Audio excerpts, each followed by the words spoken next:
Montréal est la deuxième ville la plus peuplée du Canada. Saviez-vous que dans le recensement trouvé en 2021, ils ont appris que 33,4% de la population montréalaise est en fait des immigrants. À cause de cela, le Québec offre une grande diversité de cuisines du monde. Il y a 4 cultures très populaires qui ont enrichi la culture québécoise, spécialement dans le domaine gastronomique. Ce sont l'Italie, le Maroc, l'Haïti et la Chine.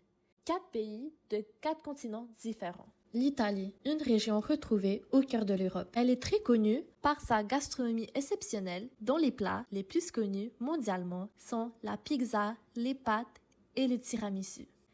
Pour commencer, la cuisine italienne est basée sur la cuisine de l'Empire romain, qui sont leurs ancêtres. Leurs ingrédients les plus utilisés sont l'huile d'olive, le vin, le poisson et les légumes retrouvés dans leur région.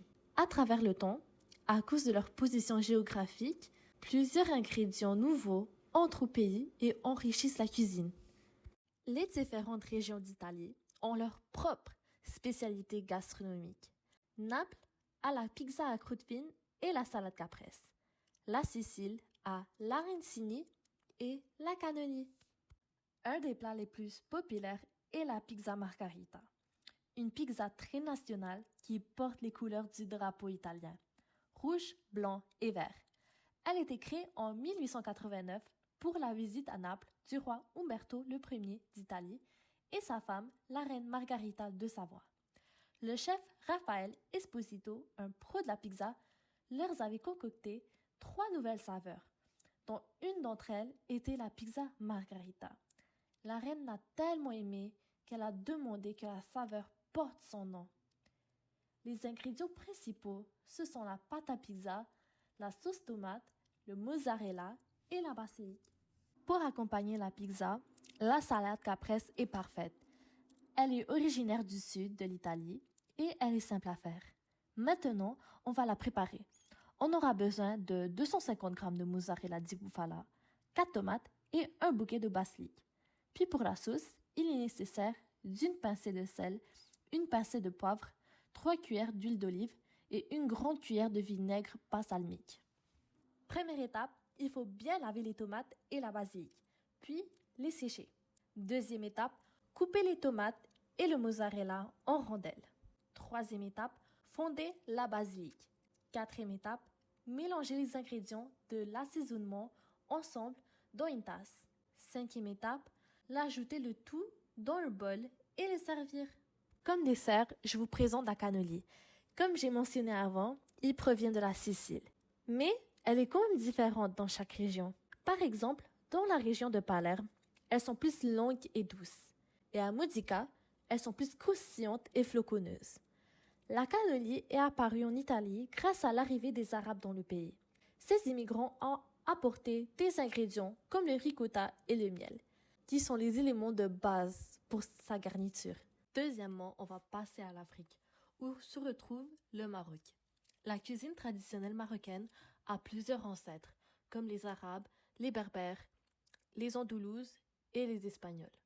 Le plat emblématique du pays est le tagine marocain. Il a eu ce nom à cause du récipient conique en céramique dont il est cuit. Cette forme conique réalise une cuisson lente qui aide à développer les saveurs et les arômes du plat. La saveur, sucrée et salée, est causée puisqu'il est préparé à l'aide de fruits et épices. Il y a plusieurs versions différentes du tagine puisque le plat est préparé avec les aliments de la saison. Après, je vous présente le couscous, qui est le plat national du pays. Il est d'origine berbère et d'un peuple autochtone de l'Afrique du Nord. Les femmes de ce peuple se réunissaient pour rouler à la main la semoule en petites granoules. C'était une tâche très difficile à faire, alors ils ont commencé à toujours se réunir pour travailler ensemble et s'entraider. Cette réunion symbolise la tradition et l'unité. Ce plat est souvent consommé d'habitude les vendredis, qui représentent le jour saint dans l'islam, après la prière. Il y a plusieurs variations de couscous. Par exemple, dans la zone terrestre, ils utilisent des légumes racines et de l'agneau. Et dans la zone côtière, ils utilisent les fruits de mer. Et l'ingrédient principal pour toutes ces versions est le semoule de blé. Comme dessert, je vous présente des gribas aux pistaches que je vais préparer aujourd'hui. On aura besoin de 150 140 g de pistaches pelées et non salées, 180 g de poudre d'amande, 100 g de sucre de glace, 2 blancs d'œufs, 2 cuillères d'eau de fleurs d'oranger. Première étape, écraser les pistaches doucement. Deuxième étape, mélanger la poudre de pistache avec celle d'amande et le sucre de glace, puis ajouter les blancs d'œufs et l'eau de fleurs d'oranger. Et troisièmement, former des boules avec la pâte formée avec tous les ingrédients. Quatrième étape, mettre une pistache au-dessus et saupoudrer avec du sucre de glace. Cinquième étape, préchauffer le four à 180 degrés Celsius. Sixième étape, cuire les petits gâteaux pendant 10 minutes. Septième étape, laisser les reposer jusqu'à qu'ils durcissent. Et huitième étape, déguster. Troisièmement, je vous présente la cuisine haïtienne. Elle est une fusion de cuisine autochtone, africaine, espagnole et française. Cette fusion a eu lieu à cause de la colonisation européenne du pays. Les Haïtiens utilisent généralement dans leur cuisine plusieurs épices, mais celui le plus souvent utilisé est l'épi, qui est un mélange d'ail, de persil, de piment, de clous, de girofle, d'oignons et de citron vert. Pour développer les saveurs, ils effectuent une cuisson lente et laissent mijoter les plats. Comme la plupart des pays, ils utilisent les aliments de leur terre. Dans leur région, on y retrouve la patate douce, l'igname, le manioc, le giromon, la mangue, la papaye et la banane. Ils servent souvent comme accompagnement. Ensuite, je vous présente le griot. C'est des cubes de viande de porc mariné avec des agrumes et des épices. Ils subissent premièrement une cuisson lente, puis deuxièmement, ils sont frits jusqu'à croustillants. Ils sont accompagnés de bananes pesées et de pickles, qui est une salade à base de choux, carottes et piments. Maintenant, je vous présente le riz jonjon. C'est un riz aux champignons noirs et il est souvent servi avec du poisson ou du lambier. Ce plat est un symbole patrimonial culinaire de la culture haïtienne, à cause de sa saveur spéciale et sa couleur unique. Il est d'ailleurs généralement préparé pour des occasions spéciales comme une fête, un mariage, etc. Pour dessert, je vais vous apprendre à préparer du pain patate. C'est une sorte de gâteau fait à base de patates douces, lait de coco et d'épices. Il est souvent accompagné d'une boule de crème glacée à la vanille. Les ingrédients nécessaires pour préparer ce gâteau sont 210 g de cassonade, 150 g de farine, 10 ml de poudre à pâte, 1 ml de sel, 1 ml de gingembre moulu, 1 ml de cannelle moulue, 3 grosses patates douces, violettes à chair blanche, 55 g de beurre non salé, 55 g de graisse végétale, 60 ml de lait évaporé, 60 ml de lait de coco, 5 ml d'extrait de vanille et 140 g de raisins secs. Pour commencer, préchauffez le four à 180 degrés Celsius. Puis beurrez le moule que vous allez utiliser et ajoutez de la farine par-dessus.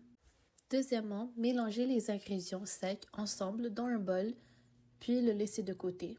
Troisièmement, cuire les patates douces dans de l'eau bouillante pendant 15 minutes, jusqu'à qu'elles soient molles dans le dedans, puis les retirer de l'eau.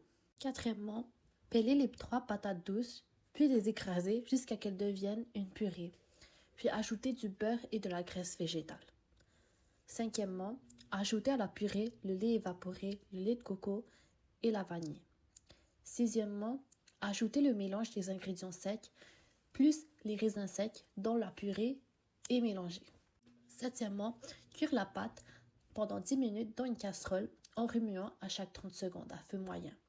Elle doit finir par être collante. Huitièmement, verser la pâte dans le moule.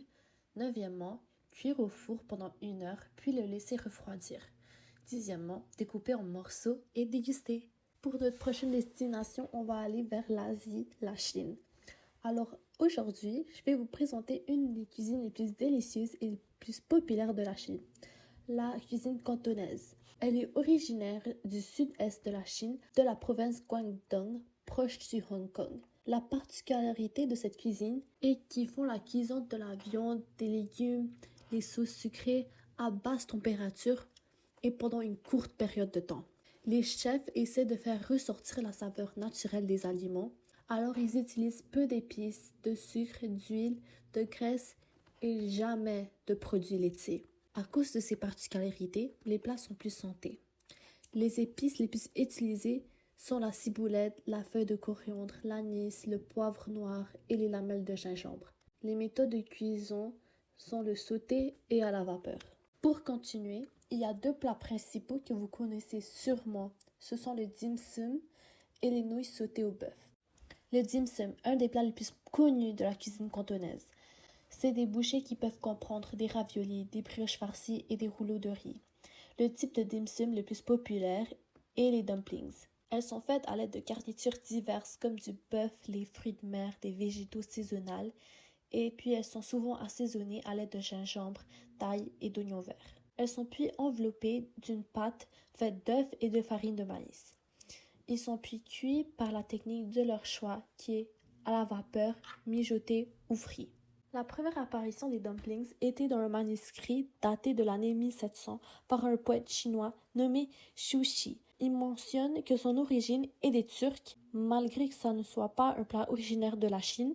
Ceci est devenu un mets emblématique dans leur culture et d'autres cultures asiatiques. Par exemple, les Coréens ont aussi leur version à eux appelée mandu.